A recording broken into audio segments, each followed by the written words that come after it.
Bizarrement, alors que la période du Nouvel An chinois propre en Chine au binge-watch de séries a été assez calme, voire même pauvre sur le plan des sorties intéressantes, la machine a l'air d'être repartie à fond dès la fin du mois de février, au point même où on ne sait plus où donner de la tête. L'avantage de cette accalmie fort temporaire fut pour moi de me remettre la tête dans le coréen et le japonais, et du coup vous allez retrouver la team Séoul en bonne, voire même très bonne position, alors que j'avais tendance depuis un moment à la négliger et à ne m'astreindre qu'au grand minimum syndical, comme quoi à toute fin parfois malheur est bon.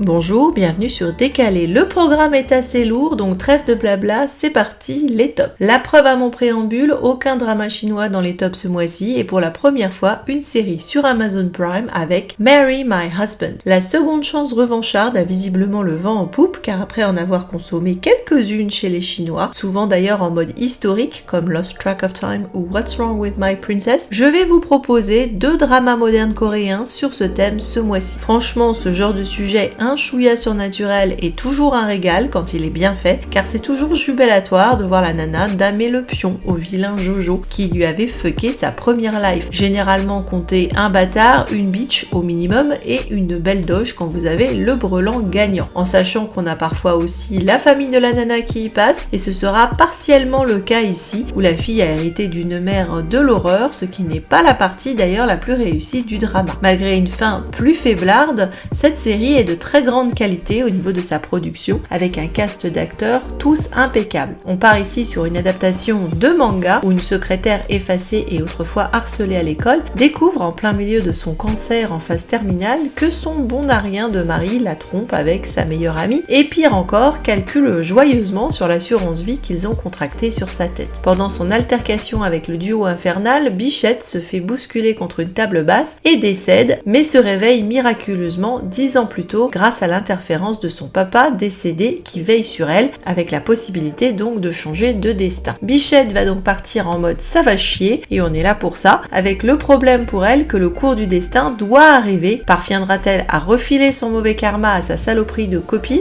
On se réjouit en tout cas de la voir tendre ses pièges et rendre coup pour coup, et on est aussi là pour le patron choupi que le reboot lui permet de redécouvrir, ou même de découvrir tout court, alors qu'elle était complètement passée à côté dans sa première vie. En dehors de l'essoufflement et de l'arc de la maman pas nécessaire à mon avis, j'ai d'autres critiques quand même. J'en ai marre qu'on se tape toujours le cliché du makeover passant par la suppression des lunettes. Pourquoi est-ce que les 2 persos ne pourraient pas être sexy en lunettes? On se le demande. C'est une chose de les relooker, mais pourquoi sauter les lunettes? Il faut que cette connerie s'arrête. Et en parlant du look, visez-moi la tenue de Park Min-young pour un week-end camping. Hyper pratique, l'ensemble blanc en maille, tout à fait crédible. Donc encore une fois, est-ce qu'elle pourrait pas être jolie, même sexy si vous voulez, avec une tenue appropriée pour l'occasion? Les vêtements, ça reste quand même toujours un problème dans les dramas coréens ou chinois, on va pas se mentir, et c'est sûrement pour ça que je préfère largement les dramas historiques. Nightflower, justement un drama historique, en voilà un. Même s'il y a tout un arc politique dont je me suis tamponné allègrement le coquillard, ce drama mérite amplement un coup d'œil pour la personnalité attachante et peu conventionnelle de son perso féminin, une veuve éplorée le jour, soi-disant, et redresseuse de tort masquée la nuit, jouée avec beaucoup d'aplomb par Lee Han-hee aux délicieuses fossettes et autrefois Miss Corée. Ne vous laissez d'ailleurs pas berner par cette image lisse de reine de beauté, car elle est haute en couleur. En résumé donc, une jeune femme formée aux arts martiaux par son frère a le malheur, le jour de son mariage avec le fils d'un ministre, de se retrouver veuve et passe donc les 15 années suivantes, obligée par la belle-mère et la belle-sœur de se confier en blanc et en dévotion au man du défunt qu'elle n'a même pas eu l'occasion de rencontrer. Pas la joie, car elle est loin d'être la belle-fille idéale aux yeux de la famille, même si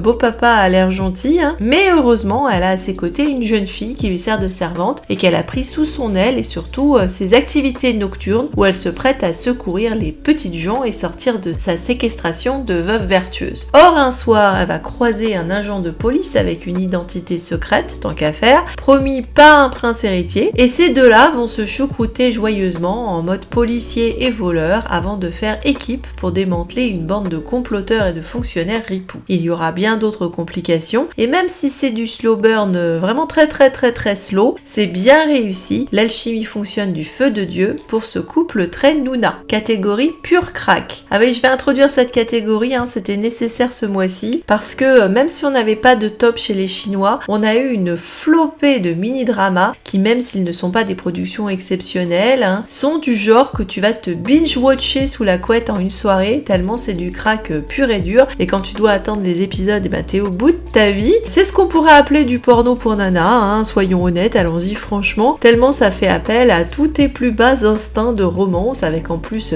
du toxique à la truelle, comme on aime s'en passer sous le manteau. Alors si c'est votre truc à vous aussi, alors réjouissez-vous parce qu'on a eu du lourd. Broken the Heart, avec une production beaucoup plus propre et des acteurs principaux plus chevronnés, est largement mon préféré. J'aurais été très tentée d'ailleurs de le mettre dans le haut du panier, mais j'ai toujours du mal avec les intrigues où un perso du Moyen-Âge hérite d'un changement de visage avec chirurgie plastique à la Mission Impossible qui se fait à l'aise-blaise en moins d'une semaine sans aucune séquelle ni cicatrice. Et pourtant, beaucoup de choses sont séduisantes dans ce drama qui a une belle bande originale, un perso masculin compliqué, torturé, joué par Don Kai, qui s'affirme de drama en drama comme un acteur à suivre. Il est d'ailleurs la raison principale de regarder cette série, où il te fait signer un bail dès la scène d'ouverture bien tordue comme on les aime, même si on a quand même parfois l'impression sur l'ensemble du drama qu'il a un peu trop appliqué la consigne du jeu du qui c'est qu'a pété. N'empêche que les premiers épisodes sont de l'ordre du ça passe ou ça casse, et dans mon cas ça passe crème, mais il faut aimer le tordu, voilà. Une pauvre princesse a été mariée en alliance au prince héritier du royaume ennemi, mais subit humiliation et vexation quotidienne de la part du mari et de la famille d'une de ses concubines. Bichette endure le tout sans moufter pendant 3 ans, mais finit quand même par craquer le jour où, après avoir manqué consommer sous ses yeux avec sa pouffe, puis montrer le cadavre de son frère et d'un bataillon de son pays, le prince la fait enfermer dans une cage dorée, pétant un plomb quand il découvre qu'elle prenait une contraception. Tu m'étonnes, Simone. Du coup, elle s'échappe et de peur qu'il ne la rattrape, se jette du haut d'une falaise et est laissée pour morte. Sauf qu'elle est récupérée par un général pro du bistouri qui lui refait une beauté et une nouvelle tête. Bichette reprend des couleurs, mais retombe dans la forêt sur le prince héritier qui ne lâchait pas ses tentatives de remettre la main sur sa femme et qui a comme un doute sur son identité au moment où il la voit. Va-t-il la percer à jour ou va-t-elle parvenir à s'enfuir? En résumé, si vous aimez les mecs possessifs et obsessionnels, foncez, vous en tenez un bon. J'ai vraiment beaucoup aimé pour ma part. A Tale of Love and Loyalty. Dans une ambiance franchement kitsch, mais sinon là aussi on se laisse assez facilement emporter dès la scène d'ouverture où le perso masculin pète un plomb alors que se célèbrent les noces de son ex avec son grand frère prince héritier. Histoire de pimenter davantage l'affaire et montrer que ces familles sont un chouïa dysfonctionnelles, le dit prince héritier est un type à la santé chancelante et quelque peu falot qui était marié, tiens, à la grande sœur de la nana. Prémisse de base à la con, le perso féminin a promis à sa sœur mourante de se marier 5 ans sous contrat avec le prince, histoire de veiller sur le mari et sur leur enfant. C'est là que tu as du mal à suspendre ta crédulité, car pourquoi la nana ne va pas expliquer la situation à son chéri, un fougueux général, et préfère lui laisser croire qu'elle est une grosse bitch vénale qui a préféré le larguer pour épouser le prince héritier. Mystère, parce que ça aurait pu être résolu très simplement en lui expliquant la situation, mais si c'est pas réaliste, ça va nous donner du lourd dans la chambre à coucher le soir des noces, alors que le général masqué jure que d'une manière ou d'une autre, la nana sera un jour à lui. Et de fait,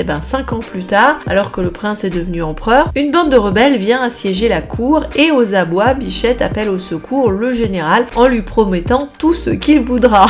Yoc yoc yoc yoc. Pépère accourt sabre au clair et vous vous doutez très bien qu'il a une idée précise de ce qu'il veut, le coquin. À commencer par une revanche, et ça va nous donner des scènes bien pimentées, le tout sous l'œil jaloux et de plus en plus louche quand même de l'empereur Falot. Je regrette d'ailleurs le jeu un chouïa raide de l'acteur, là où le personnage aurait pu envoyer du pâté en franchement tordu, mais sinon, excellente alchimie entre les acteurs et de très bonnes scènes. Par contre, houille la fin et un choix bizarre sur les 2 derniers épisodes qui ne vont pas mettre de la pommade sur le bazar. J'ai ouï dire qu'il y avait également eu 10 épisodes spéciaux, mais alors je n'ai pas pu mettre ma main dessus. Je pense que ça doit être du bonus avec peut-être des scènes qui ont sauté ou alors une autre manière de nous redonner un best-of. Palms on Love, drama Drama républicain, donc vous connaissez la musique, et j'ai vraiment envie de consacrer un épisode spécial à ce genre, un de ces 4. En résumé, nana avec arc de vengeance, manoir et général, pas toujours gentleman, avec une fixette sur la donzelle. Tous les ingrédients sont bien là, et on a donc une jeune femme qui a prévu de se faire épouser comme concubine par le salopio qui a dessoudé sa famille pendant qu'elle roucoulait au Japon avec un fils de famille. Mais alors qu'elle vient d'entrer au manoir, le salopio décède, rassurez-vous, il restera tout un tas de bitches et de bâtards dans l'affaire, et déboule alors le fils de famille devenu général et qui se trouve au hasard être le fils du salopio. Comme de juste Pépère la mauvaise d'avoir été larguée, et ça va donc se choucrouter avec des moments de haute dysfonctionnalité couplés à un sens aigu de la protection envers la fille contre quiconque à part lui essaie de lui faire du mal, parce que lui il va pas s'en priver bien sûr. Le contrat est bien rempli, le crack fonctionne sans pour autant apporter quelque chose de radicalement nouveau ou des acteurs absolument mémorables, car ces deux minots ont vraiment besoin de passer par la cafétéria, arrêter d'affamer les acteurs. Dusk Love. Et alors que je parlais de drama républicain, comment ne pas penser à Dai Gaojiang,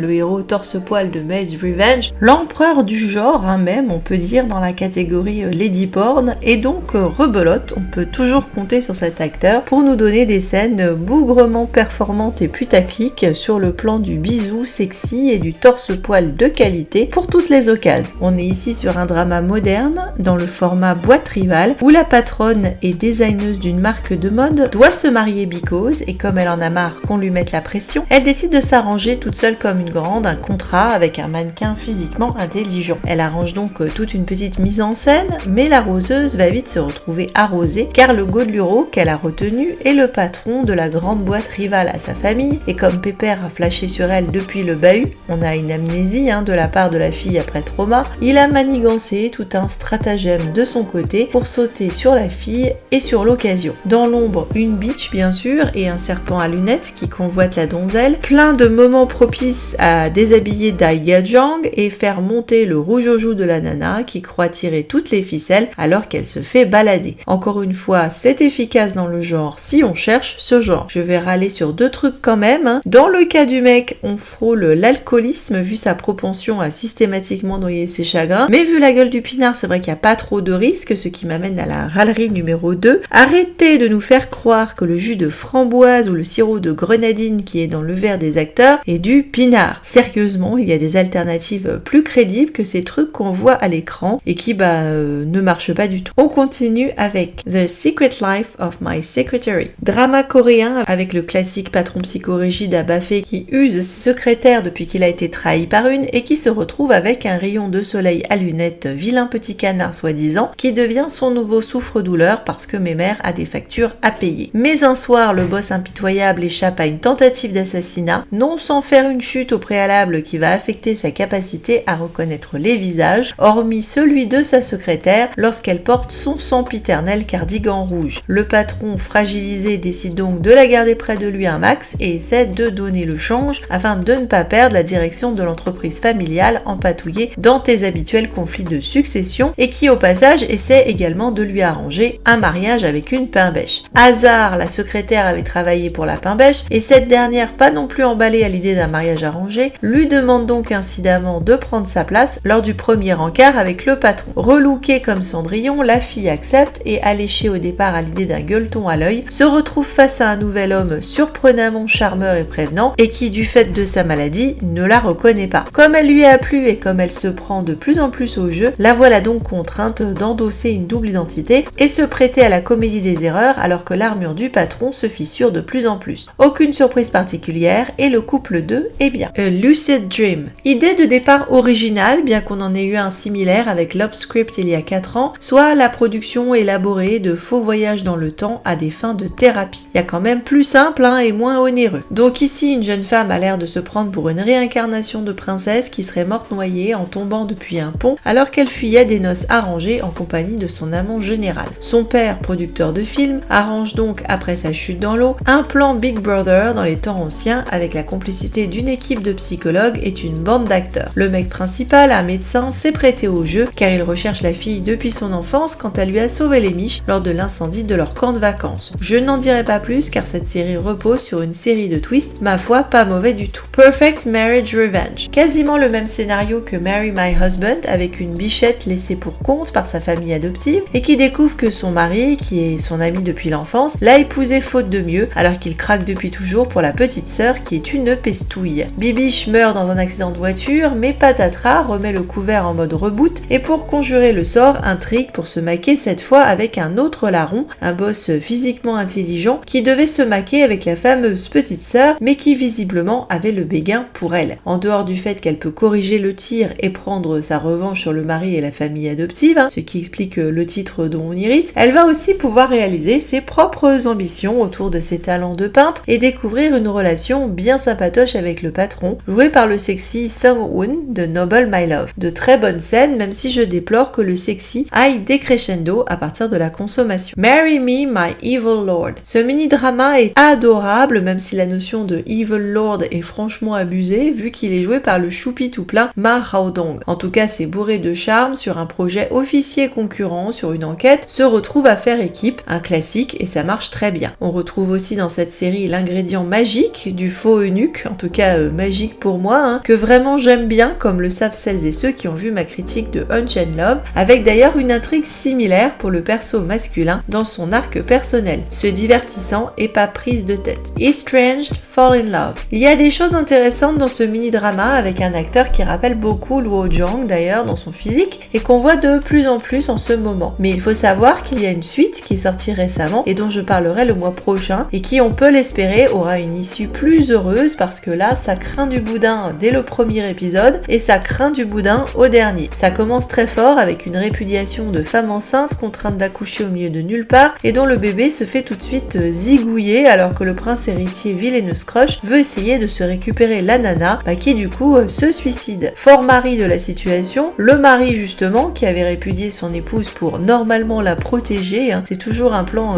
toujours réussi, va voir le chaman local pour tenter un reboot, mais bien que dans cette nouvelle version il soit empereur et a priori en capacité de sauver les miches de sa chérie, vu que lui a gardé tous ses souvenirs, et ce sera à nouveau la foirade. Le couple fonctionne bien et du coup on les regarde sans trop de déplaisir. Marriage with Me, seriously? Petit drama japonais sympatoche avec une brave décoratrice d'intérieur célibatante depuis que son ex l'a larguée pour épouser une friquée qui assiste à un événement de rencontre et tape dans l'œil d'un PDG fils de famille qui a organisé l'affaire incognito pour se dégoter la parfaite candidate d'un contrat de mariage vu qu'il ne veut pas des mariages arrangés par ses parents snobinards. La gentillesse et l'humilité de la jeune femme ainsi que son professionnalisme et son optimisme le dessinent à lui proposer un deal qu'elle refuse un moment tant elle n'est pas à l'aise avec leurs différences de statut social et également d'âge parce qu'elle est un peu plus vieille que lui. Comme il est persistant et efficace, ça se fait quand même et c'est cousu de fil blanc mais très regardable même si les faux bisous surprennent quelque peu de la part de nos japonais, d'habitude moins prudes que les coréens et les chinois dans ces affaires-là. Dommage. Beaucoup de séries ce mois-ci qui ont des qualités d'acteurs ou de prod et qui semblaient très prometteuses mais qui ont pour une raison ou une autre fini par me lasser ou devenir bof. Amidst a Snowstorm of Love. Exemple parfait parce que les acteurs sont irréprochables, les scènes sont bien jouées et réalistes, c'est bien filmé avec une belle musique et en plus on voyage en Finlande, ce qui nous change, mais l'intrigue est devenue bien trop longue et bien trop ennuyeuse vu qu'en fait il y en a pas vraiment. C'est un drama quasi sans drame, hormis le retour en compétition du perso joué par Léo Wu, parce que ça se passe dans le monde du billard et même s'il n'est question à longueur de temps que de boules et de queues, on en a vite fait le tour quand même. C'est du même acabit pour moi que le récent Love Me, Love My Voice, avec un petit ami idéal à qui on n'a rien à reprocher dans ses manœuvres impeccables et très gentleman de séduction. Là clairement tu peux pas parler de toxicité. Tout à fait ce dont on a envie dans la vie réelle, mais c'est pour moi un chouïa barbant à suivre, même s'il en faut aussi pour les fans du fluff et du slow burn. Donc si vous voulez un truc tout en douceur, c'est très bien. Fighting for Love. Que de potentiel gâché pour ce drama où les persos masculins ont été sous-exploités, c'est le cas du 2 et du 3, et où le premier perso masculin est tellement un blaireau que tu as du mal à shipper. Alors je pense que c'est fait exprès, mais c'est très énervant à suivre, d'autant que l'actrice par contre rayonne et prête énormément de de charisme, d'élégance et de conviction dans cette variation à la Mulan d'une femme générale qui passe la première partie de la série à dissimuler son identité au milieu d'un camp militaire. On a tous les quiproquos et les moments malaisants que vous pouvez imaginer. Oui, les mecs puent des pieds et pas que. D'ailleurs, m'est avis que les filles ne sentiraient pas davantage la rose de mai dans de pareilles conditions, mais il manque surtout cruellement l'entraînement de Li Shang, si vous voulez mon avis. Donc oui, malheureusement, ça va s'empêtrer dans des complots de palais lorsque le mec avec lequel s'est accoquiné Mulan, et qui est un héritier dont on avait caché la véritable identité princière, va se retrouver en lice pour le trône et que Bibiche va pas être emballé par tous les compromis qu'il va faire, à commencer par ses mariages. Honneur, patrie et tutti quanti sont au programme, mais le titre est assez mensonger parce qu'on est moins dans une histoire d'amour que de loyauté, et vous chipperez avec tous les autres, malheureusement à perte, plutôt qu'avec le blaireau. Aoharu Ride. Cette adaptation en 2 parties d'un manga et dessin animé était apparemment très attendue. Alors dans mon cas, n'étant pas familière avec les 2 premiers, c'était sans attente particulière. Et si je trouve que la première partie a beaucoup de fraîcheur et de charme, je me suis vraiment barbée sur la deuxième où entre en jeu un deuxième mec et une deuxième nana. Sinon, c'est ton typique amour adolescent avec une très jolie rencontre un jour de pluie entre 2 collégiens qui deviennent amis, mais le type disparaît mystérieusement le jour où les deux avaient prévu ce qui allait être vraisemblablement leur premier rendez-vous amoureux. Quand ils se retombent dessus au lycée quelques années plus tard, le jeune homme a changé d'attitude et de nom de famille et semble avoir quelque peu pris ses distances. Bref, il est en grosse dep et mes mères essaient tant bien que mal de recréer du lien vu qu'elle est toujours red dingue amoureuse de lui. Bleu est dans le titre et c'est en effet une fort jolie bluette, mais qui perd vraiment beaucoup pour moi sur la deuxième partie. Captivating the King. Excellent début aussi sur ce drama sorti sur Netflix sous le titre L'intrigante et le roi, avec le toujours captivant Jo Jung-sook dans le rôle de grand prince, le titre de frère de roi, qui s'était sacrifié pour la patrie en devenant otage des Qing et qui à son retour trouve un grand frère qui visiblement en a mauvais après lui et a pété les boulons. Voilà qu'il croise la route d'une jeune femme avec un arc de vengeance pour sa famille décimée par la couronne et qui se travestit en joueur de Go où elle fout des pâtés à tous ses adversaires étant jusque-là invaincue, ce qui fait que personne n'a eu le loisir ni le privilège d'apprendre son vrai nom ou de découvrir qu'elle était une fille. C'est un coup de foudre intellectuel certainement, mais très vite le coup de foudre va prendre une tournure bien plus romantique, évidemment problématique dans le cas du prince puisqu'il croit avoir affaire à un mec, également problématique dans le cas de la fille vu que normalement le type est son ennemi. Devenu roi dans le chaos de la succession de son frère, il retrouve la joueuse de Go briguant un titre officiel et planifiant toujours sa vengeance dans une ambiance qui rappellerait presque Rise of Phoenixes, et bien qu'il ait du mal à lui faire confiance, il n'arrive pas à se séparer d'elle et inquiète toute la cour qui le pense entiché d'un mignon, alors qu'en plus il s'obstine à refuser de faire quéquette avec son harem. Ça s'empêtre beaucoup trop dans le politique et surtout je n'ai pas apprécié la chute radicale de romance et de tension sexuelle une fois passée la nuit d'amour qui vient quand même vers le milieu du drama, donc assez tôt quand même. Donc pourquoi après c'est le flop. Comme d'habitude, difficile de croire qu'on puisse prendre un instant la nana pour un mec, mais ça malheureusement je crois qu'on ne s'en sortira jamais. Il y a de très belles scènes, mais ça aurait gagné à être plus court et à maintenir la tension sexuelle. Du coup, le roi était peut-être captivant et captivé, mais moi j'étais pas captivée par la série. Mr. Bride. Je dois dire que j'étais ravie de retrouver l'acteur de Takane Torana, que j'avais surnommé Charles-Henri ou un truc du genre, avec sa dégaine Neuilly Passy. Il est ici dans un rôle quelque peu opposé, puisque loin de jouer les gosses de riches ou autres PDG psychorigides, il est un petit employé couvé par ses 2 grands frères depuis la mort de leurs parents, mais qui excelle dans les corvées ménagères. Et ça tombe bien, parce que sa supérieure, qui est une pro des ventes que tout le monde admire et respecte, est une Miss Souillon à la maison. Quand il découvre fortuitement ce qui constitue le seul défaut de cette Miss parfaite, choqué, il décide de se transformer en Marie Kondo dans sa casa, et elle est tellement emballée par le résultat qu'elle va lui proposer, ce qui nous change, un contrat de mariage qui est à l'inverse du schéma tradit, puisque c'est elle qui paiera les factures, pendant que lui jouera l'effet du logis. Alors ce schéma va-t-il évoluer? Je vous laisse le découvrir. J'ai beaucoup aimé le début, mais là aussi ça a fini par prendre de plus en plus de plomb dans l'aile au niveau de l'histoire, même si j'ai trouvé les acteurs très sympas. Bride of the Century. L'actrice principale est très jolie et la principale raison de regarder cette série qui est bien trop longue et abuse du surnaturel, alors que pourtant on t'explique à la fin que toute l'histoire qui ouvre la série avait été inventée par le mec qui avait bidouillé une sombre histoire de malédiction pour se sortir du mariage arrangé par ses parents. Donc on ouvre sur une cérémonie de mariage où la mariée disparaît tragiquement le soir des noces, vu que dans la famille une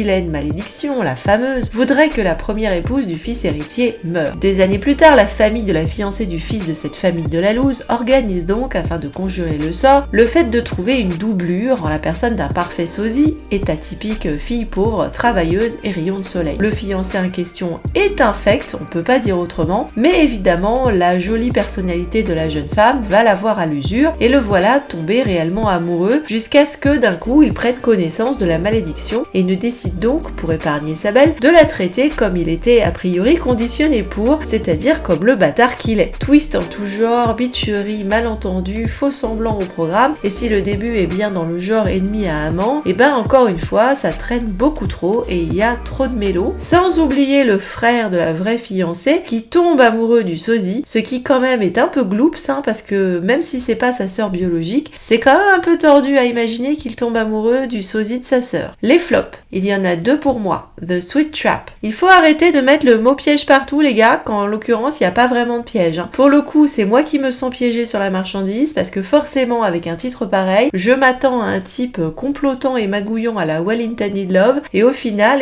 j'hérite de trucs tout mou et vaguement choupignou. Alors l'acteur est effectivement mimi tout plein, avec des phrases à la Yoda à sa dispo. Le début est mignon, avec un jeune chef qui, dans un projet vengeance, élimine tous ses concurrents en les défiant dans leur spécialité, conseille ne pas regarder cette série le ventre vide, et contre lequel va venir s'opposer une choupinette qui a à cœur de défendre l'honneur blessé de son chifou cuisinier. Le type est froid et calculateur, ok rien de nouveau, mais quand il reconnaît en la fille son petit crush d'orphelinat, évidemment il va plus la lâcher. Dommage que ce soit très vite devenu barbant en ce qui me concerne, malgré la profusion des scènes de bouffe, ça n'a pas suffi à me sustenter. Your Turn to Chase Me. Mieux joué et réalisé, ça aurait pu être du gros crack parce que c'est dysfonctionnel à mort, mais c'est tellement cheap que passez votre chemin et c'est quand même presque trop toxique pour moi, c'est pour dire. Et à croire qu'on a 3 cellules grises qui se battent en duel chez les scénars en ce moment parce que cette série va très bien avec Perfect Revenge Marriage et Marry My Husband, dans le sens où une nana injustement traitée de son vivant a droit à un reboot après son décès, mais contrairement aux autres séries, c'est bien avec le même mari qu'elle va remettre le couvert. Le mec la hait parce qu'il la croit responsable de la mort de celle dont il était amoureux et qui se trouve être une des 2 sœurs de la fille, qui est une Cendrillon qui a hérité de 2 bitches comme sœurs quand même. Évidemment, le mec se gourre sur toute la ligne, mais il faut souligner quand même qu'il lui avait fait perdre le bébé qu'elle portait parce qu'il la croyait enceinte d'un autre, vu que c'était pas possible avec lui car il pense avoir subi une vasectomie, et qu'on peut sans problème à propos de ce personnage parler de violence physique et psychologique. C'est quand même assez spécial de faire un reboot happy end vu ce que la nana a mangé dans sa première vie, car même si le type avait été manipulé, c'était quand même une grosse ordure. Bon, le fait que ce soit pas super bien joué n'aide pas non plus, j'imagine que j'aurais peut-être plus acheté avec Wallace Chung ou Harwick Law, et comme je l'ai dit, c'est une prod très cheap. Les Ningyi d'or, meilleur acteur.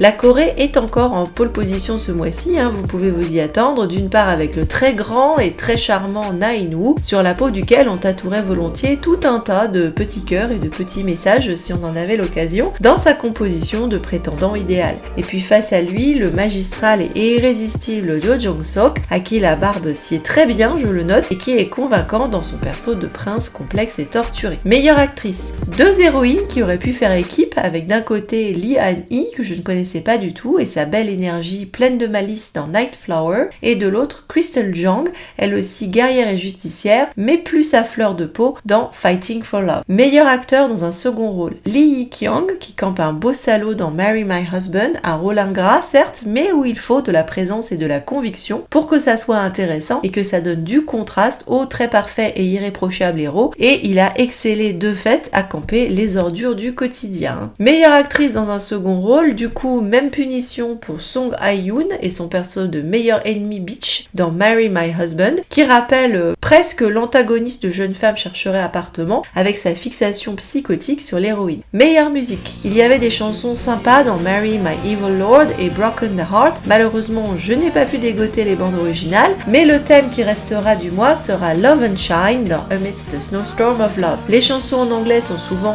touchantes de naïveté au niveau des paroles, vu la grammaire parfois approximative, mais n'empêche que ce thème fonctionne très bien et était très plaisant à écouter. Meilleure scène, Vous vous doutez qu'avec Dae Gaojang au programme, on est dans le torse-poil hors compétition, tellement il est quand même devenu l'étalon hors du genre, et ma foi, l'étalon n'a pas démérité, et il fait honneur à sa réputation dans Dusk Love, en nous régalant de plein de bonnes occasions de tomber la chemise. Vont également mériter des mentions honorables Lee Jong-won ainsi que Richard Lee dans Tale of Love and Loyalty. Pour le reste, un joli bisou dans A Lucid Dream, tout pareil dans Amidst the Snowstorm of Love, également dans Perfect Revenge Marriage, qui nous donne aussi une excellente scène d'amour pleine de sensualité, une très bonne première fois aussi dans Mr. Bride, dans Captivating the King, une bonne scène de discussion tendue entre les persos ainsi que les jolies scènes de rencontre à chaque fois qu'il pleut. Puisqu'on est sous la pluie, on va y rester avec la première rencontre de How Are You Ride, à laquelle fera écho la dernière scène avec une variante, et le parapluie jaune au milieu des fleurs de The Secret Life of My Secretary, typiquement la scène de cerisier aux fleurs que tu visualises dans un manga,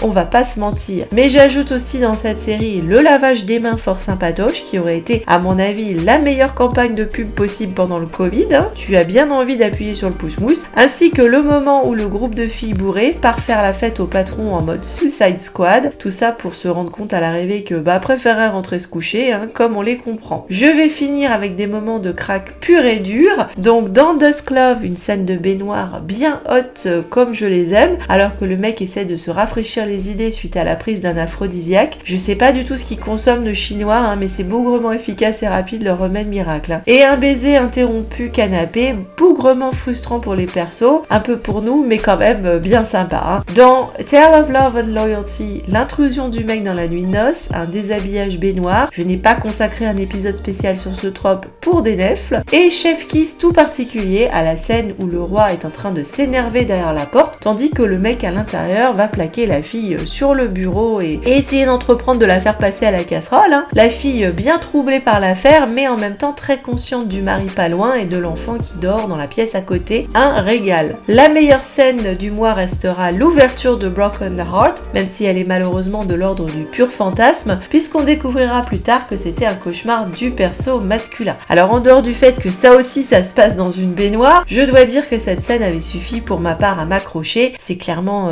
ta scène putaclic de base. Et n'hésitez pas les mecs à nous redonner des scènes putaclic comme ça, le seul problème étant qu'après, tu deviens forcément un peu exigeant sur le reste du drama parce que t'as envie qu'on t'en donne un peu plus. Donc le programme était dense, même si je n'ai pas de chef-d'œuvre à vous proposer, c'est en train de bouger en ce moment puisque plein de trucs, comme je l'ai dit au début de l'épisode, sortent de partout et je fonde, j'espère pas à tort, de grands espoirs sur la sortie enfin prévue ce 18 mars de Shen Li. Prions pour que ce ne soit pas la déception. Comme d'habitude, je vais guetter vos retours sur vos coups de cœur du moment et vos playlists. Merci encore de votre soutien, pour vos likes et vos commentaires. Bienvenue aux nouveaux et aux nouvelles abonnés et on se retrouve le mois prochain. Bon binge watch!